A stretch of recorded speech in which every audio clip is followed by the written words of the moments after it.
So this one is calculator allowed. Let R and S in the figure be defined as follows. Actually, let me grab some markers so I can color code.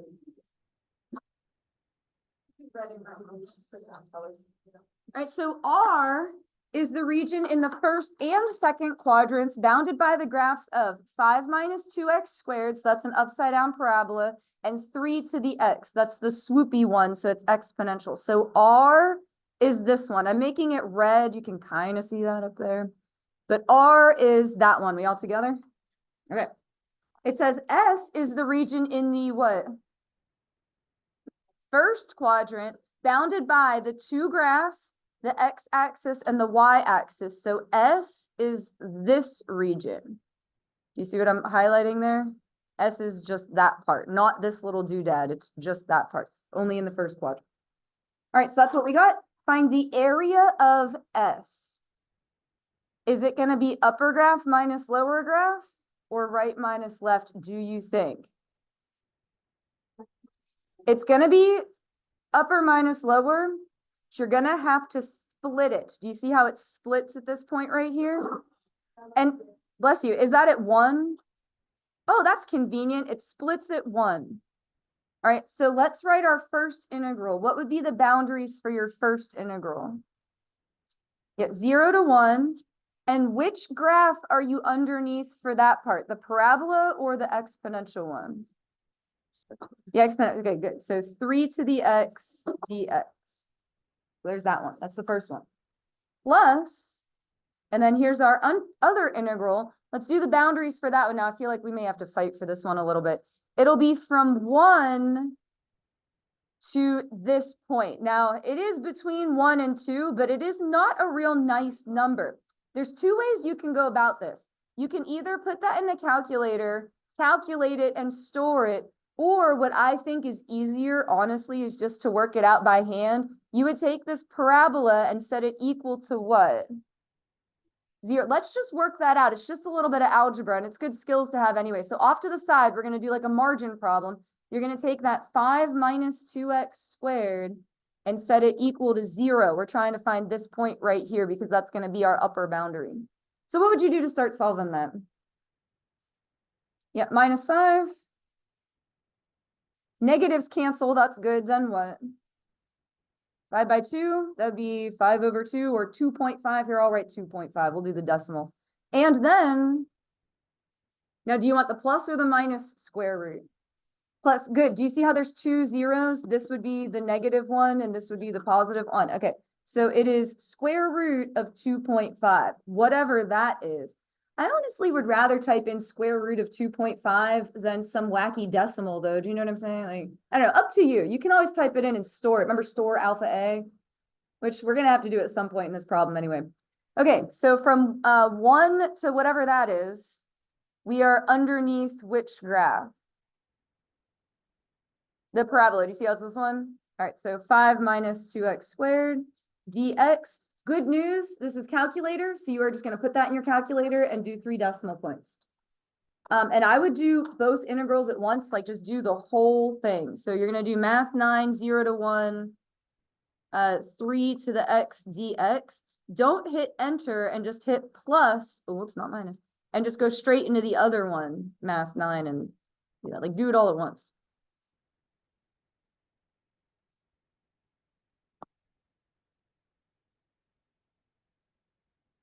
Did you type it already? Did you type it already? I calculated it. Oh, you did it by hand? No, I calculated the value. Oh, okay, gotcha. Is this what you got? I was gonna say, you did that so fast. Yeah. Wait, did I type something wrong? No, I got that. You got that? Yeah, Okay. All right, sweet.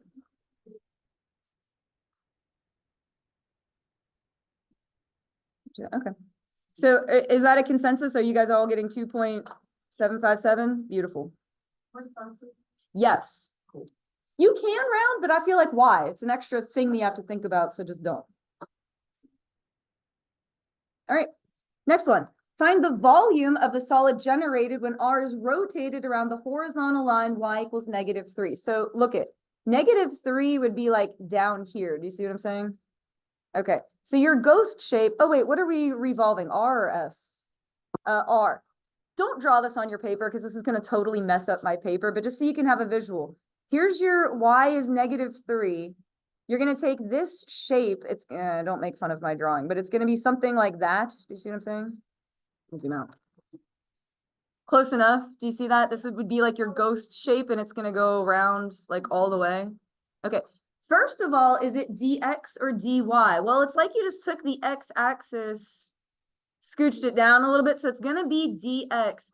Then is it discs or washers?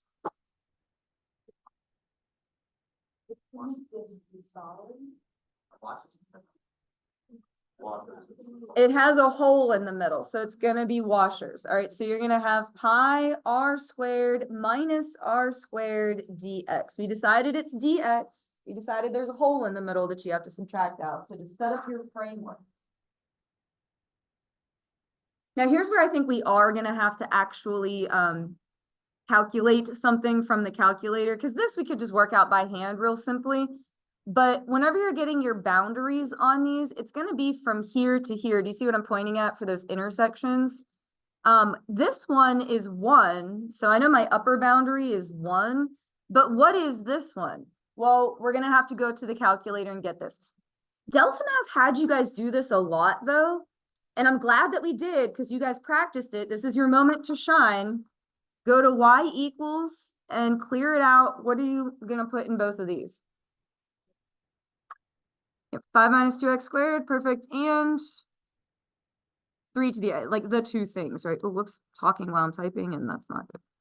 3 to the x. I'm gonna hit zoom 6, just in case the window got real messed up. You always want to start with zoom 6. It'll just put it back to like quote unquote standard. And then how do I get the intersection? Let me zoom back. Yeah, second calc or trace, however you want to think of that. Intersect. First curve, second curve, just hit enter, but for guess, it'll give you the one it's closest to. So just scooch over to the one you want. Oh, I did the wrong one. I did the one that's 1. As I'm saying that, let me do it again. What I get for talking and typing at the same time. All right, there we go. Did you get -1.552? Yeah. Okay, here's how we're gonna store it. You ready?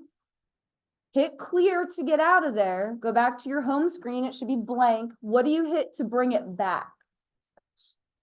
X enter. Yep, X enter. And then store alpha A enter. Store alpha A enter. Now, for the AP exam, you do this.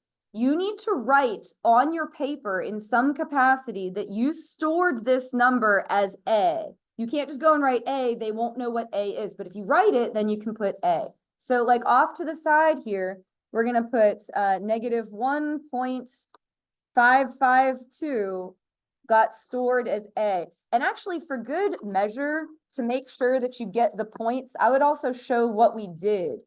We took these two equations and set them equal, just in case. Like just write it to make sure you get your points, because sometimes they're picky about that.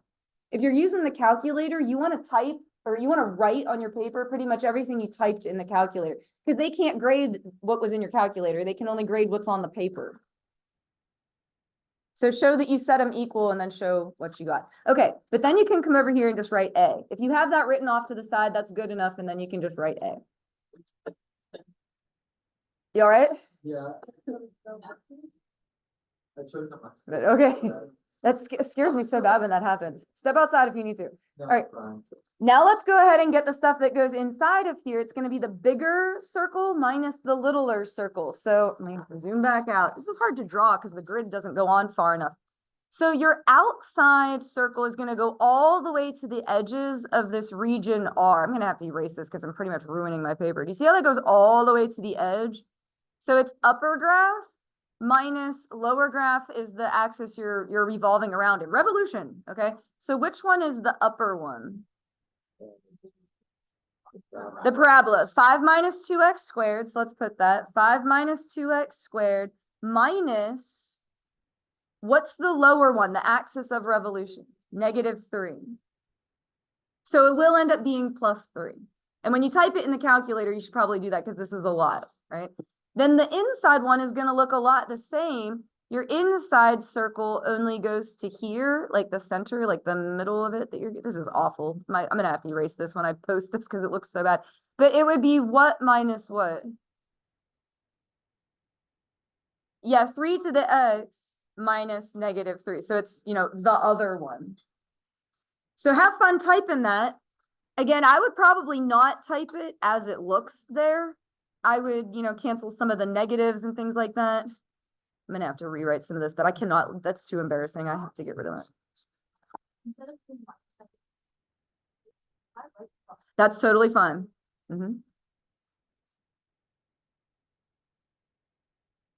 I just wrote minus and negative so you could understand where the numbers came from. That's the only reason I did that.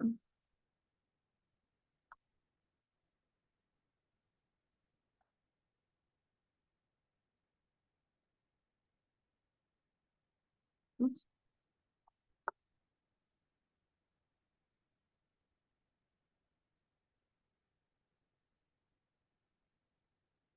All right, moment of truth.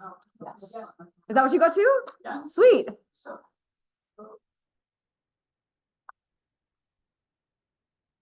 Yeah, if you got a number smaller than that, my guess is you either didn't put the pi out front or you lost one or the other of these squares. That's my guess. Oh, well, put them back in. At least, yeah, there you go. Consistency. Okay, so for the last one, it says region R is the base of a solid. Cross sections, oh, perpendicular to the x-axis. That means it'll be dx. Isosceles right triangles. What on earth does that mean? Two sides the same, and it's a right triangle. So it's a 45, 45, 90. We're not going to need the angles, but that's what we've got. The leg is the base of the solid. So it's going to look like this. These two sides are the same, which is good because that means the base is the height, which is super convenient. Right, but do not evaluate. Those are my favorite words. Right, but do not evaluate. Okay, cool. I wish this one had been that, but you guys all typed it well. That would give the volume of the solid. So what are your boundaries on your integral? A. It would be to 1. Okay. And you can just write A because you told your grader, this is A and this is where I got it from. So as long as you have that, that's okay. And then how do you get the area of a triangle? At 1/2 base times height. Now the base and the height are the same thing. So instead of writing it twice, you can just write squared. And the way that you get that is going to be upper graph minus lower graph. So which one? We're looking at region R again. Which is the upper and which is the lower?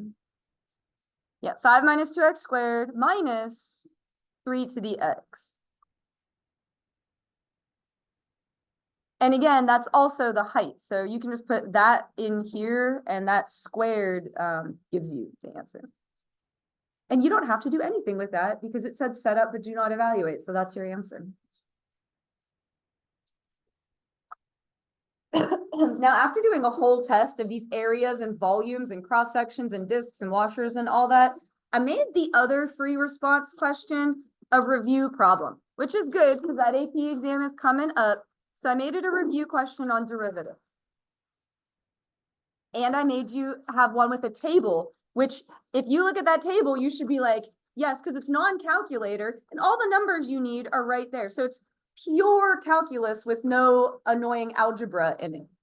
All right, so let's look at A. Also, usually these are pretty straightforward. Like you don't read it and go, what on earth are they asking? Usually it's pretty much like, okay, I can understand what they're saying here.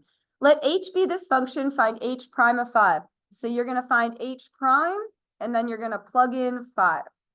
That's how you want to write it. What rule do we need? Okay, so how do I write my derivative of f of g? Good. F prime of g of x is the first part. Let me get everybody there. F prime of g of x times g prime of x.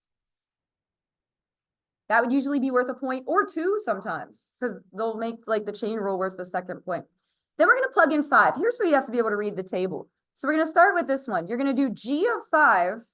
Whatever you get, you have to do f prime of that. Okay, good. So what is g of 5? G of 5 is 8. So that part's 8. You want to do f prime of 8. So f prime of it. Good, you guys followed me there. So that's 3 times, and then g prime of 5. So it is g, we're still plugging in 5 here. G prime of 5, -3. Perfect. Yeah, or just 3 times -3. Because sometimes people accidentally write -27. You get why that happens? Then it's wrong. So just leave it.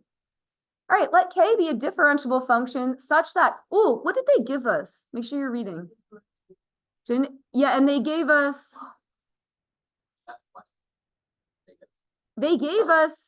k prime. Do you see that? They gave us the first derivative.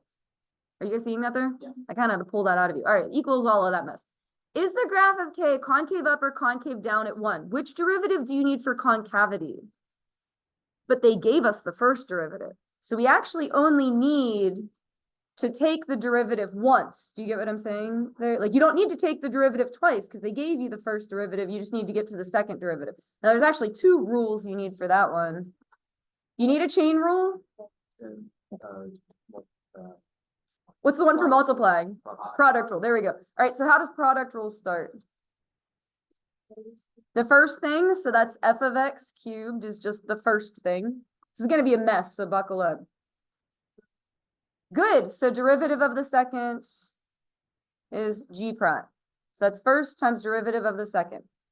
Plus, good, the second thing, g of x. Now the derivative of the first is where a chain rule comes in. You're going to bring the 3 down. And it's going to stay the same, but drop to a 2. And then you chain on what? F prime. Good. So let me recap. First, derivative of the second, plus second, and then this was a chain rule derivative of the first. Now, what are we plugging in there? 1. And, well, it doesn't really matter. They could ask you to plug in 5,000. They gave you a table, so all your numbers are there. All right, so f of 1. What is f of 1? 9 cubed. I don't know what that is, but that's fine. I'm just going to leave it 9 cubed. 9 times 9 times 9, whatever that is. All right, g prime of 1 is 3. Good. Plus g of 1 is 4 times 3. The 3 is kind of just there. F of 1,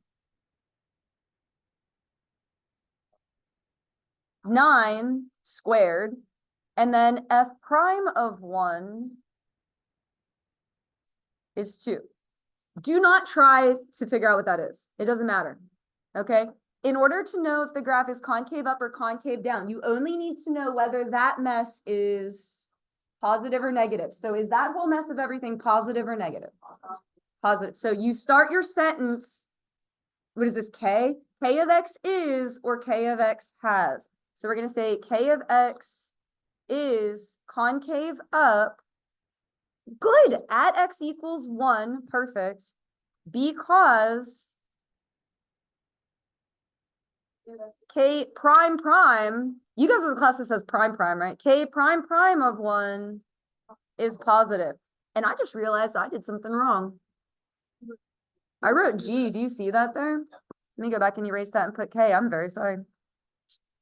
And that's actually not okay.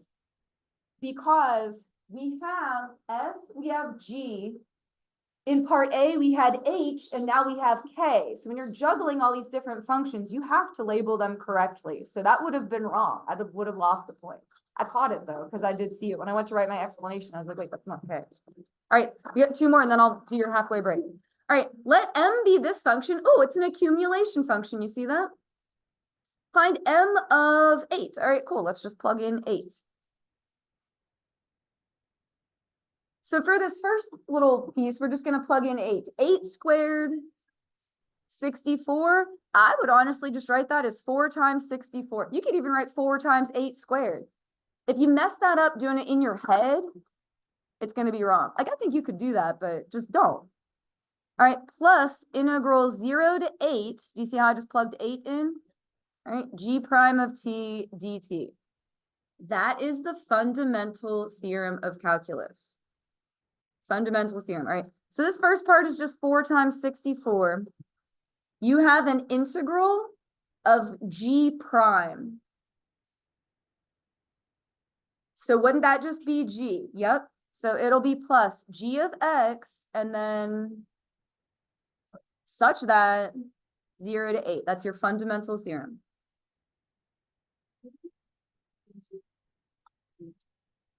So once you do to this step, or no, that won't matter, but it would be g of x at that point. And so then it's 4 times 64. And then how do I deal with this part? Perfect. Oh my gosh, awesome.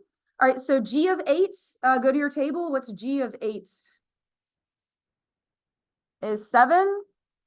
And then g of 0 is -2. Please don't evaluate that. Just leave it alone. It's perfect the way it is. Right? And then the last one is the function m in part C. So we're using this again. Increasing, decreasing, or neither at 8. What would you do? For increasing and decreasing. You take the derivative. You know how concavity is the second derivative? Increasing and decreasing is first derivative. All right, so we're going to find m prime, and then we're going to plug in, what do they want us to plug in? 8. So you're going to find the derivative, plug in 8. If it comes out positive, our conclusion will be increasing. If it comes out negative, decreasing. All right, so let's see what we get. M prime, derivative of 4x squared, 8x, beautiful, plus derivative of an integral, it would be g prime of x. Good. You kind of do need to write x on that one. I would hope if you put t, as long as your answer was right in the end, that they would let it go. I would like to believe that they would, but it is technically x in that case. Just like it's technically x here. You get to that part. All right, so let's plug in 8. If you plug in 8, 8 times 8, 64 plus, now that comes from your table, g prime of 8 is 2. So that is 66, but the point is it is positive. So how will you write your sentence? It's going to be really similar to this one. M of x is increasing at x equals 8 because m prime of 8, sorry, I wrote x, needs to be 8, is positive.